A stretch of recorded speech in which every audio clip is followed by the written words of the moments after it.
So this is a Sterling Emerald Elite. I'm going to take you around the van and show you how it operates. Front of the van, you've got your hitch, jockey wheel and handbrake. We'll take you through this in person here on site.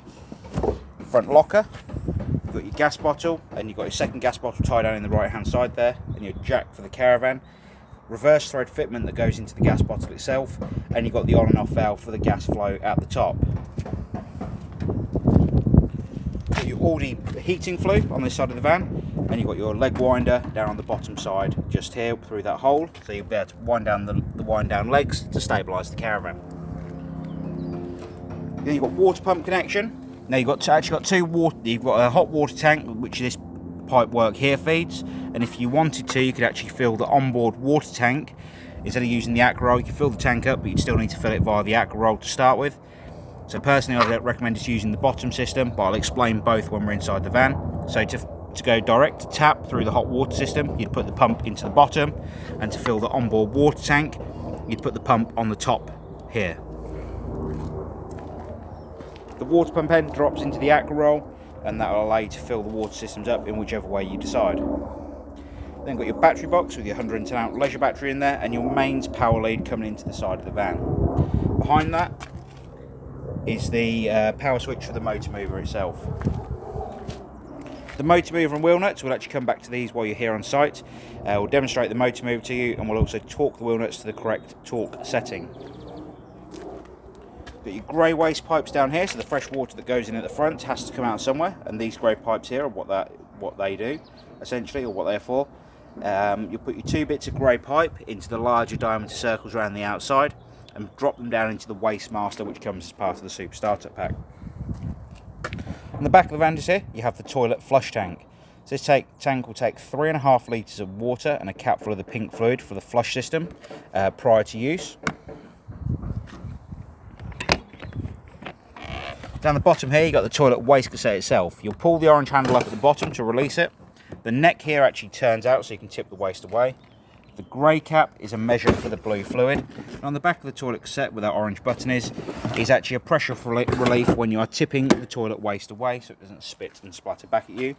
In the cassette, prior to use, you'll put 1 litre of water and a capful of the blue fluid. On the back of the van on either side, you have the wind down legs to stabilise the caravan while you're inside the van.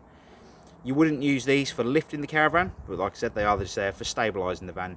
If you did lift the caravan with the legs, it could potentially damage the bottom of the floor of the van.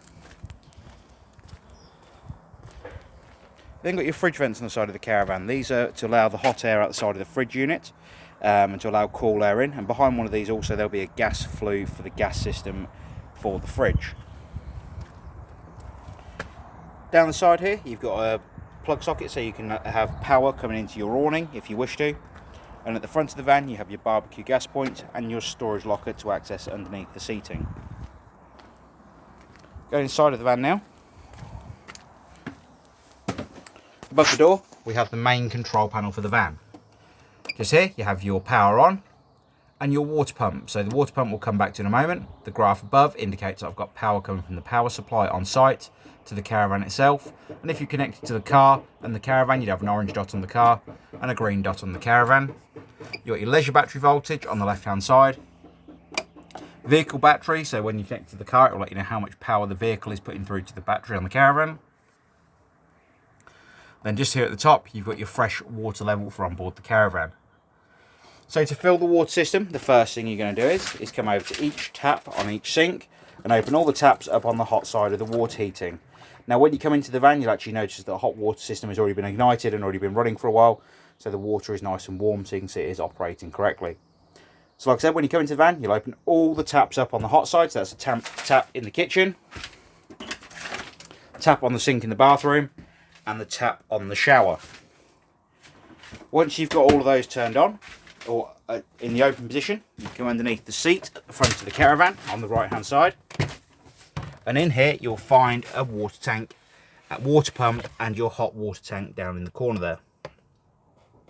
Now as I explained on the outside, you've actually got an onboard tank here, which is the black tank you see behind the pump, and you've also got your hot water tank which runs direct from the bottom connection. If you want to run the onboard water tank here, you'd simply need to follow the instructions on the graph just here. So as you can see, if you're running from the internal tank supply, which is this tank just here, you'd need to make sure the white valve that you see in the video there is pointing downwards rather than to the right hand side. To fill that, you'd connect the pump connection to the top connection on the outside with that white valve pointing downwards and these two yellow valves in the position they're in now. And then you turn on the water pump above the door. You'd still have all the taps open so it bleeds the water system as you'd expect it to. With the tap turned to the right side as it is now, that will allow you to run from the onboard water tank at the front of the caravan.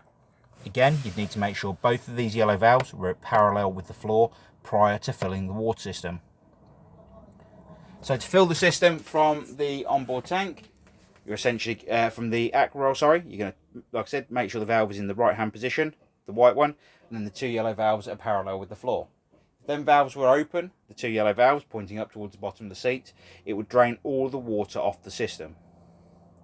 You would need to make sure before you drain the water system down that the valve is also in this position. If you have been, the white valve is also in this position if you have been running from the onboard water tank.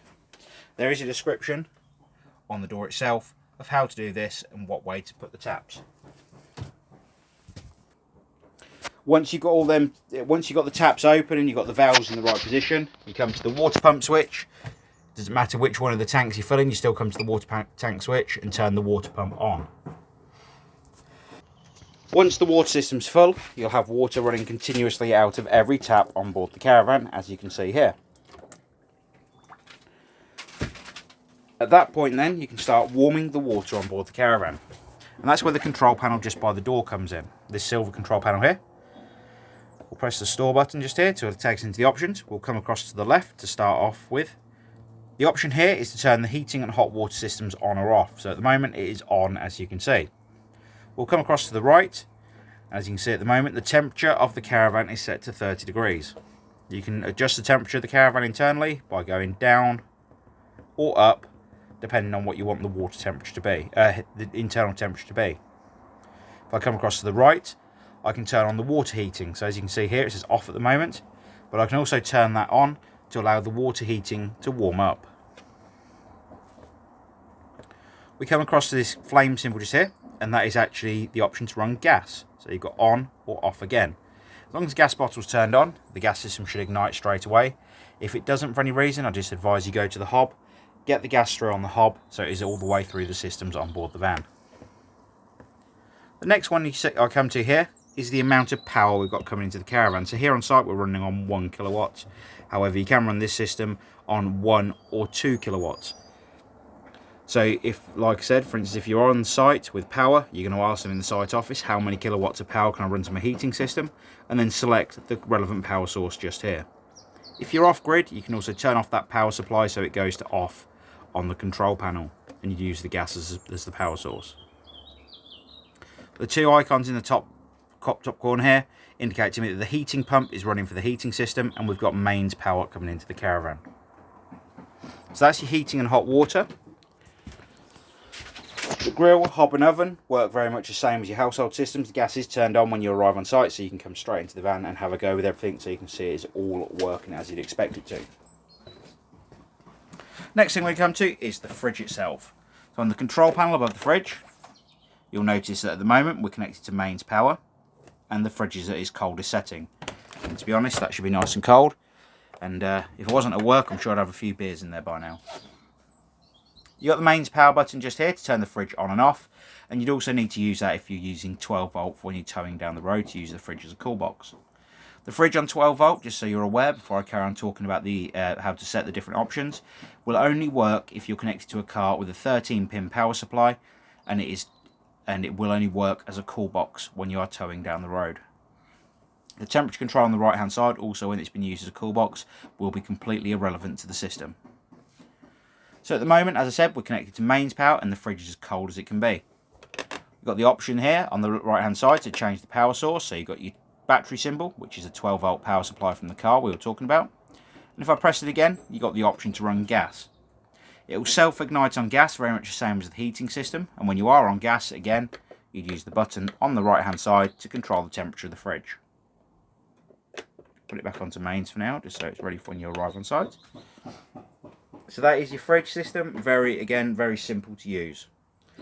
The last thing we're going to go through on the inside of the caravan is the toilet system in the bathroom.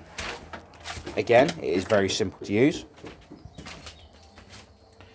And in the bathroom, you've actually got an electric flush on the toilet, just here. You've got your toilet full indicator light, also just here. So it will let you know when the toilet cassette is full.